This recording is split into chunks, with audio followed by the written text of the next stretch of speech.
पुणे की घनी आबादी के बीच एक प्राचीन किला सदियों से खड़ा है। शनिवार वाड़ा।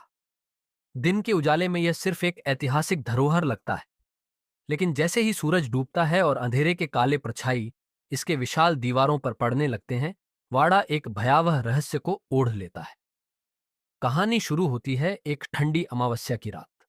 इतिहास गवाह है कि इसी वाड़ा में एक दर्दनाक हादसा हुआ था।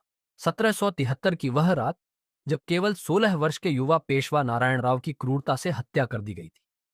कहा जाता है कि उनके चाचा रघुनाथ राव और चाची आनंदीबाई ने उनकी मौत की साजिश रची थी।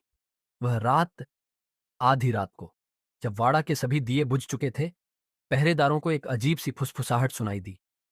कुछ देर बाद पूरी वाड़ा में एक दिल दहला देने वाली चीख गूंज उठी। ये चीख थी नारायण राव की। काका, मला वाचवा! चाचा, मुझे बचाओ! ये आवाज उस रात के आतंक की निशानी बन गई।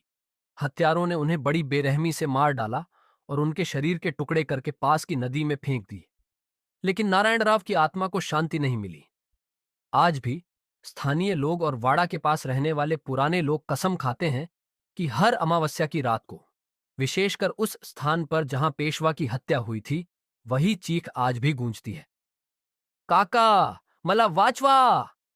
कई पर्यटकों ने अंधेरे में वाड़ा के भीतर से किसी के दौड़ने की आवाजें, अजीब परछाइयां और हवा में अचानक बेहद ठंडक महसूस की, मानो किसी अदृश्य शक्ति ने उन्हें छू लिया हो। सबसे भयावह अनुभव तब होता है जब कोई वाड़ा के बंद दरवाजों के पास खड़ा होता है और उसे लगता है कि कोई अदृश्य हाथ उसे अंदर खींच रहा है।